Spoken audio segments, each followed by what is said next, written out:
요한복음 14장 25절에서 31절입니다. 제자들이 이 땅에 있을 때 예수님께서 제자들에게 많은 말씀을 가르쳐 주셨습니다. 그런데 제자들이 말귀를 알아듣지 못합니다. 말씀을 들으면서도 전혀 이해를 못해요. 그러니 예수님께서 얼마나 답답하시겠습니까? 그때마다 주님이 하신 말씀이 뭐냐? 지금은 모르지만 후일에는 알리라. 나중에는 너희가 알 때가 오리라. 그 이후로 주님이 부활하고 승천하신 다음에 성령을 교회에 부어주셨습니다. 예수 믿는 하나님의 사람들에게 성령을 부어주셨습니다. 성령께서 이제까지 들었던 말씀이 생각나게 하십니다. 깨달아지게 하십니다. 구체적으로 그 말씀이 나와 어떤 상관이 있는지 적용되게 하십니다. 연결이 되어집니다. 우리 주님께서 답답해 하셨지만은 그러나 훗날에는 너희가 이해할 때가 올 것이다. 성령께서 오시면 그렇게 될 것이다. 우리도 마찬가지입니다. 오늘날 성령의 감동으로 새로운 말씀을 받는 게 아닙니다. 새로운 말씀을 계시를 받아가지고 우리가 신앙생활을 하는 게 아니에요. 이미 주셨던 말씀, 이미 내가 들었던 말씀, 그 말씀이 하나하나 깨달아집니다. 깊이 깨달아집니다. 새롭게 성경을 내가 읽는 것이 아니에요. 과거에 다 들었던 말씀이에요. 그런데 오늘에서야 깨달아집니다. 참 신기한 일이죠. 저도 그런 것들을 많이 경험합니다. 제가 성경을 66권을 방송으로만 3번을 다 강해를 했어요. 설교할 때마다 최소한도 2시간씩은 성경을 들여다봤습니다. 그런데 지금에서 깨달아지는 것이 많아요. 이제 와서 알게 되는 것이 많아요.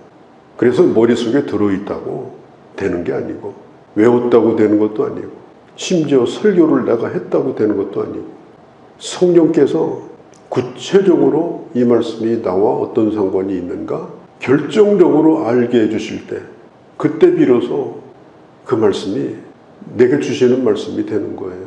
그게 바로 하나님의 은혜입니다. 저도 성경을 연구하면서 매일마다 넘어져가지고 여기도 적어놓고 저기도 적어놓고 그러지만 또 잃어버려요. 그런데 오랜 세월이 지난 다음에 어떤 사건이 있을 때, 어떤 일이 있을 때 그 말씀이 고스란히 생각이 나요. 그래서 그 말씀으로 그 일이 풀어져요. 그 말씀으로 해답이 나와요. 어떻게 해서 그게 가능한 거냐?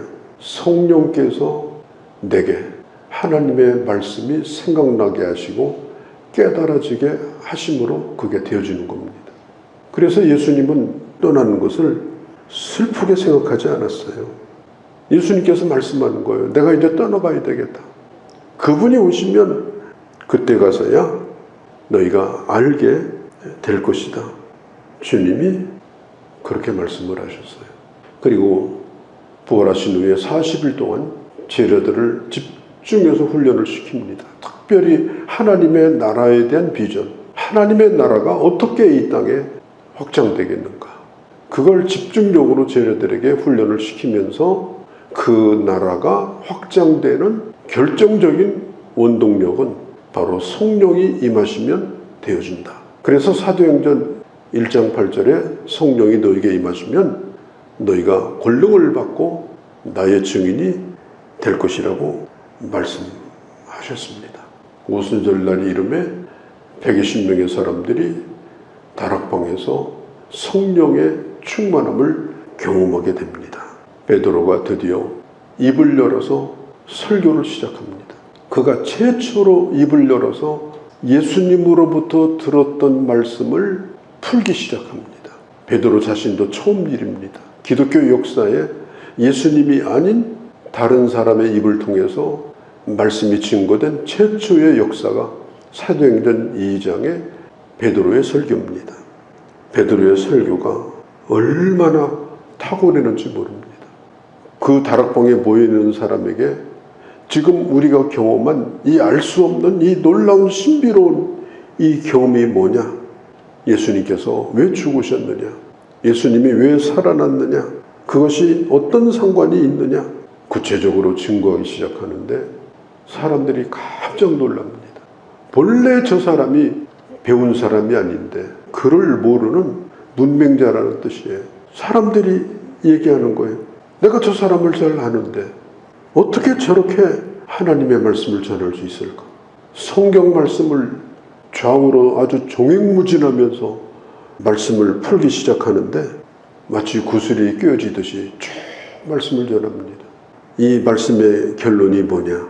너희가 십자가에 못 박아 죽인 이 예수가 바로 너희가 믿어야 될 하나님이시다. 구원자다. 이 말씀을 들었던 사람들이 우리가 어찌 알고 가슴을 치면서 탄식을 합니다. 그때 사도행전 2장 38절에 보면 너희가 각각 회개하여 주 예수 그리스도 이름으로 세례를 받고 그리하면 성령을 선물로 받으리니 그리고 예수를 믿으라. 그렇게 말을 합니다. 그때 예수 믿은 사람이 수천 명이었습니다. 예수님을 믿은 사람이 그날 수천 명이 일어났어요. 예수님이 3년 동안 설교에서 믿기로 작정한 사람보다 베드로 설교 한 번이 더 놀라운 열매를 맺은 거예요. 예수님께서 내가 한 일보다 네가 더 큰 일을 행할 것이다. 언제? 보혜사 성령이 오시면 그 놀라운 일이 베드로를 통해서 일어나게 된 것입니다. 우리는 성령을 의지하며 성경을 보아야 됩니다. 내가 성령을 의지하지 않고 단순히 지식적으로 성경을 보려고 하면 아무런 유익이 없어요. 성령께서 그 말씀이 나와 상관 있게 구체적으로 역사해 주셔야 돼요. 성령을 떠나서는 말씀을 전해서도 안 되고 성령을 떠나서는 말씀을 들을 수도 없습니다. 저는 이제까지 목회하면서 거의 40년 동안 토요일 날은 교회에서 잤습니다. 어느 날 새벽에는 이상한 일이 있었어요. 왜냐하면 설교하려고 이제 나갔는데 아무런 생각이 안 나는 거예요. 아무런 생각이. 그냥 앞이 캄캄한 거예요. 완전히 이 전기 선을 빼버린 것처럼 내가 죽어 있는 거예요. 그래가지고 하나님 앞에 기도합니다. 하나님, 어떻게 말씀을 전하라고 이렇게 답답하게 하십니까?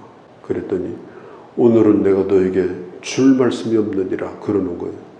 그래가지고 교인들에게 얘기를 했습니다. 오늘 본문 읽고 그리고 하나님이 내게 주신 말씀이 없으니까 여러분들 이 말씀 묵상하다가 가십시오. 오늘 설교 없는 날입니다. 그리고서 깼는데 아침이에요. 주일날 아침. 그래서 굉장히 마음에 생각이 많았습니다.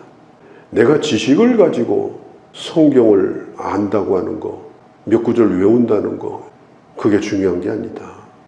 하나님이 내게 말씀을 주시지 않으면, 성령께서 나를 돕지 않으시면, 성령을 떠나서 내가 말씀을 전한다면 그것은 사람의 말을 하고 있는 거지 하나님 말씀 전하는 게 아니다. 그렇게 그날 아침에 깨달았던 적도 있습니다. 정말 그렇습니다. 이 베드로가 그런데 이렇게 변화돼 가지고 주님보다 더 큰 일을 이렇게 하는 겁니다. 그게 바로 성령의 역사예요. 여러분들이 조금이라도 신앙생활을 더 잘하기 원한다면 다른 사람에게 능력 있게 하나님의 말씀을 증거해서 하나님의 사람 되게 하고 싶다면 성령을 전적으로 의지하는 일을 하셔야 돼요. 준비되지 않으면 성령이 돕지 않으시는 걸 저도 잘 압니다. 충분히 준비를 해야 되죠. 성령을 의지 않으면 준비한 것도 쓰레기통입니다. 이건 말씀을 전하는 사람이나 말씀을 듣는 사람, 이게 똑같이 명심해야 될 얘기입니다. 그리고 성령께서 오시면 또 한 가지 아주 중요한 것이 뭐냐? 세상에 알 수 없는 하나님의 놀라운 평강이 주어진다. 이것은 밖으로부터 오는 평강이 아니라 우리 안에 머물러 있는 사라지지 않는 절대적 평강이다. 성령께서 오시면 너희는 근심할 것이 없다. 두려워할 것이 없다. 이것은 세상이 주는 그 잠깐의 평강과는 전혀 다른 것이다. 이 평강이라고 하는 이 샬롬이라는 말은, 이 샬롬이라는 말 속에는 몸도 포함이 돼요. 몸이 편안한 거예요. 어딘가 쑤시고 아프고 그것이 아니라 몸이 편안한 거예요. 또 정신적인 샬롬도 있습니다. 마음이 편안한 거예요. 또 관계의 평강이 있어요. 사람과의 관계가 평안한 거예요. 막힌 게 없는 거예요. 또 사회적 평강이 있어요. 국가가 평안하고 싸우지 않고. 이 하나님의 평강은 우리 자신뿐 아니라 우리가 속해 있는 공동체와 내 신체와 내 정신과 내 가족과 모든 곳에 이 평강이 필요한 거예요. 그래서 예수님이 가르쳐 주신 겁니다.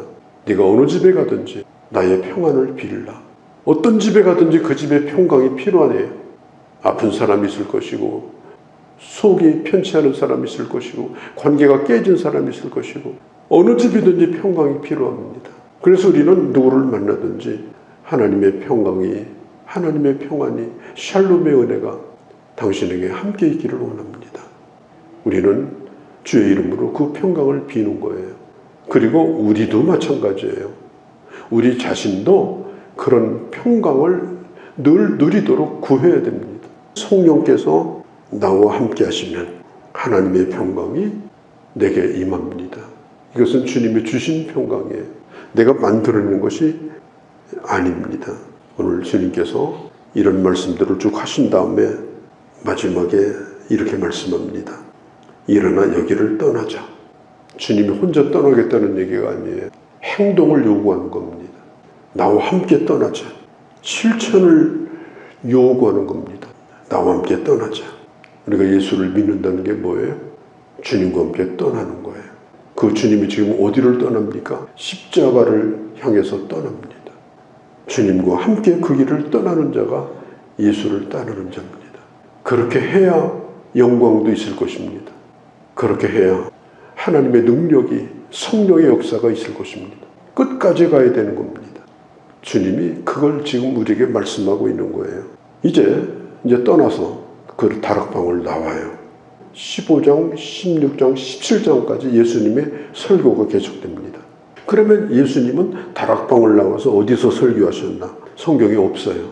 다락방에서부터 겟세마네 동산까지 가는 동안에 하신 말씀이 15, 16, 17장이에요.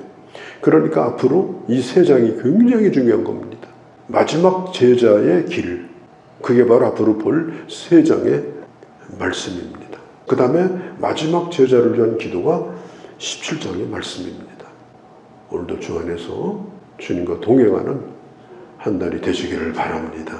거룩하신 우리 아버지, 성령을 우리에게 보내주시고 말씀을 가르쳐 주시고 생각나게 하시고 구체적으로 적용하게 하시고 뿐만 아니라 이 말씀을 증거하여 영혼들을 구원할 수 있는 이런 놀라운 은혜를 주시고 기회를 주신 주님, 성령 충만하여 아버지 이 길을 바로 걸어가는 저희가 되게 하여 주옵소서.